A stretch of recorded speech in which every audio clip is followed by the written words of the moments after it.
dyan sa original setup video karaoke machine. O ayan mga idol ha, nag-contact ako dyan at sinubukan ko talaga kung okay po yung ating ginawang video karaoke machine at para na rin po na walang problema sa ating customer na nag-order niyan. So ayan na nga po mga idol, kinarga na natin sa ating minivan papunta po sa nagmamay-ari niyan na si Ma'am Jonah Balahadja.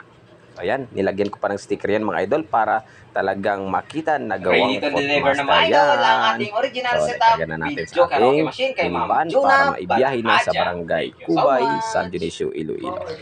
At ayan na nga po mga idol, nakarating na kami dito sa barangay Cubay, San Dionisio, Iloilo. May dala pa kaming husrel dahil sa magkakabit rin kami sa barangay Tubli, San Dionisio ng car wash vendo. O ayan na mga idol, tulong-tulong na kami para ipasok sa loob ng bahay ang inabot sa atin na mini video kay at supportive talaga yung may-ari niyan dahil sa tulungan na nilang ating papasok sa bahay yung video karaoke machine at para maikantahan na rin mga idol. O ayan, di tulak-tulak lang ako dyan mga idol ha, dahil wala naman akong pambuhat na kayang ibuhat sa video karaoke machine na yan. So ayan, so ipinaubayan na natin sa kanila yung pagpapasok ng ating video karaoke machine na ginawa.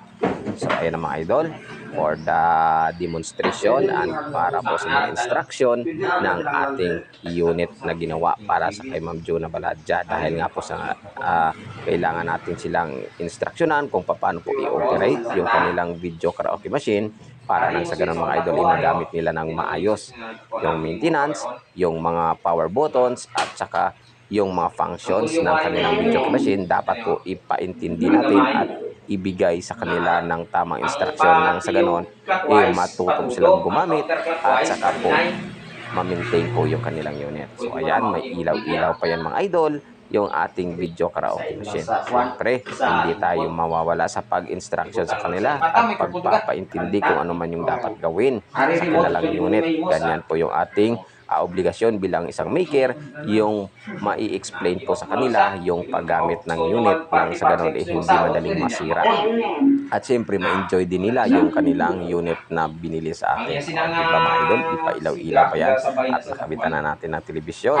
So ayan, instruction po ako dyan para na sa ganun matutunan nila kung paano gamitin yung video karaoke machine. So ayan na nga po mga idol, susubukan natin kung pwede na po bang kantahan. Ayan, 35 na tanan. kita nyo naman, nandyan sila para tumingin at matuto para nang sa ganun makapag-video kina sila. Andyan din si Ma'am at si Sir at yung anak ni Ma'am Jonah Balahadja na nag-order sa atin.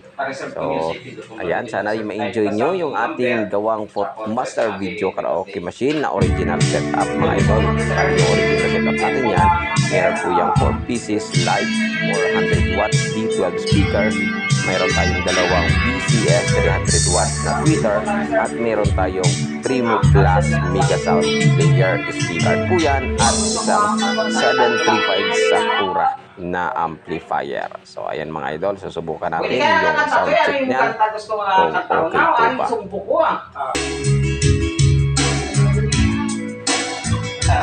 So ayan, nagpipili na sila ng kanta. Siyempre, nagbigay na rin tayo ng t-shirt para sa anak ko Ma'am Jonah Balahadja. Nag-iisa na lang t-shirt yan na natira dahil nga po sa naubusan ako ng stock, pero magpapaprint pa po ako para may pamigay pa po tayo mga idol.